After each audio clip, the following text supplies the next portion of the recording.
Fala galera, também mais uma vez, a continuação aí do sistema complemento. A gente já viu sobre a via clássica do complemento. É muito importante que a gente veja o vídeo anterior para poder entender alguns mecanismos que não cabe ficar repetindo, certo? Então é muito importante que você veja o primeiro, que é o da via clássica, e com a via clássica a gente vai entender muitos conceitos importantes. Todas as vias, pessoal, elas são muito parecidas. Vai mudar em um termo aqui e outra coisa ali, mas são muito parecidas. Então, dando continuidade, vamos à via alternativa. Se você já viu o vídeo anterior que eu falei, a via clássica, ela precisa de uma proteína precursora chamada zimógeno. Na via alternativa, a principal delas, a que dá início, na verdade, é a C3. Ela já é clivada normalmente no sangue. Quando a C3 é clivada, ela libera um pequeno fragmento. Esse pequeno fragmento é a parte A do C3. Ficou então no sangue, certo? O C3b. Esse C3b é quem vai se depositar na superfície da bactéria. Quando esse C3b ele se deposita na superfície da bactéria, ele sofre uma alteração conformacional. Isso atrai uma outra proteína chamada de fator B. Ele se liga ao C3b, a gente vai ter o aparecimento de uma outra proteína chamada de fator D, D de dado. Esse fator D, ele tem simplesmente a função de clivar o fator B. Quando ocorre essa clivagem, o fator B ele libera um pequeno fragmento, que é a parte A dele. Então, quem ficou? A parte B, certo? A partir daí, a gente tem a formação de um complexo. Esse complexo a gente pode chamar de C3b-BB ou simplesmente C3 convertase.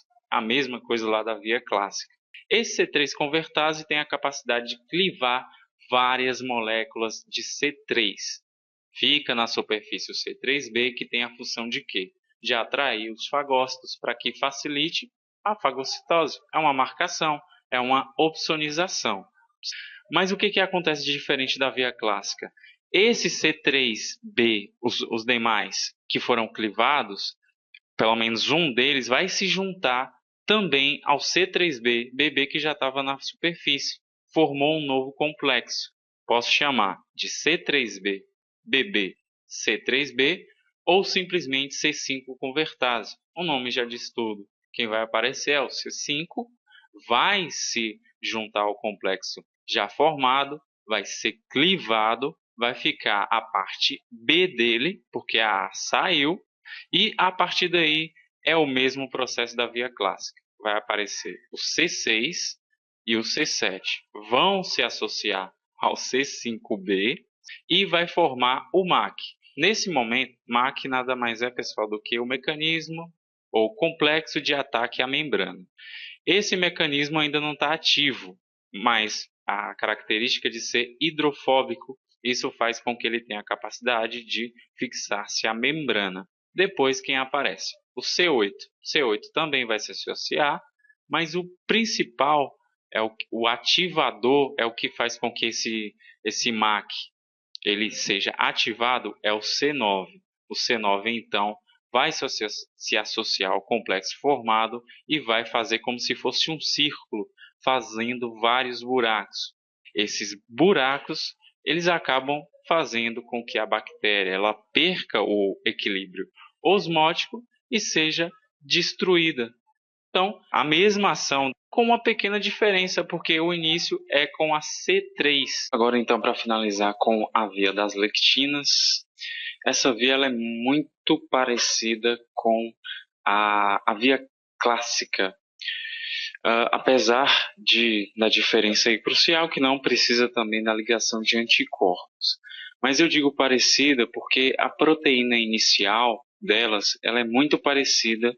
A gente lembra lá que tem o C1Q, C1R, C1S, que eram subunidades da própria C1.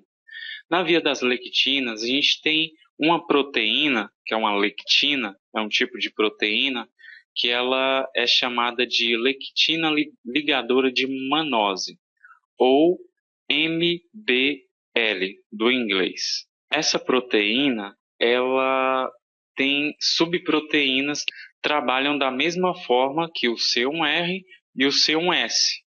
Então a gente tem de diferente que elas se chamam MASP1 e MASP2. Eles são homólogos, então vão exercer a mesma função. Mas como eles não precisam de anticorpo, a lectina ligadora de manose ela vai se ligar à superfície da bactéria porque ela tem uma grande facilidade em se ligar com carboidratos. E essa bactéria, a sua superfície, ela é rica em carboidratos. Então ela vai se ligar, ocorre então a clivagem do MASP1 logo após do MASP2, o aparecimento do C4, mesmo passo da via clássica, esse C4 vai ser clivado agora pelo MASP2, saiu a parte A, ficou o C4b, certo? Que se liga covalentemente à superfície da bactéria. Vai surgir o C2, que vai se ligar ao C4b. Esse C2 vai ser clivado pelo MASP2, saiu a parte B dele, ficou a parte A. Então, aí, assim como na via clássica, a gente tem a formação de um complexo, que é o C4b, C2A. Esse C4b, C2A é a C3 convertase da via das lectinas, assim como na via clássica. Então, esse C3 convertase vai clivar o C3, vai sair a parte A, ficou a parte B, ou seja, C3b. A gente vai ter a ligação dele também à superfície da bactéria. E esse complexo que se formou agora, com C4b, C2A, C3b, é a C5, C3 convertase, certo? Que tem a capacidade de clivar o próprio C5 e também várias C3. Essa C3b se deposita na superfície da bactéria e facilita a fagocitose. Isso a gente já viu. Mas, de continuação, o C5 vai ser clivado por esse complexo, certo? Saiu a parte A dele, ficou o C5b. Esse C5b vai se associar ao C7 e ao C6, vão formar de início o MAC, que está inativo, mas esse MAC ele é hidrofóbico, ele já tem a capacidade aí de se unir, de fixar-se na superfície da bactéria. Aparece o C8 vai se unir ao complexo C9, que acaba por ativar o MAC, que é o complexo de ataque à membrana. Esse C9 vai, digamos que, se unir ao complexo já que está na membrana, em forma de círculo, vai fazer como se fosse um buraco, como se fosse não, é realmente um buraco, e isso faz com que a bactéria ela perca o equilíbrio osmótico e acaba morrendo. Então, a gente tem a entrada e a saída de vários íons, assim como água, potássio, sódio, e essa bactéria acaba morrendo. Então, a mesma coisa aí, o final da via clássica, da via alternativa, é das vias das lectinas.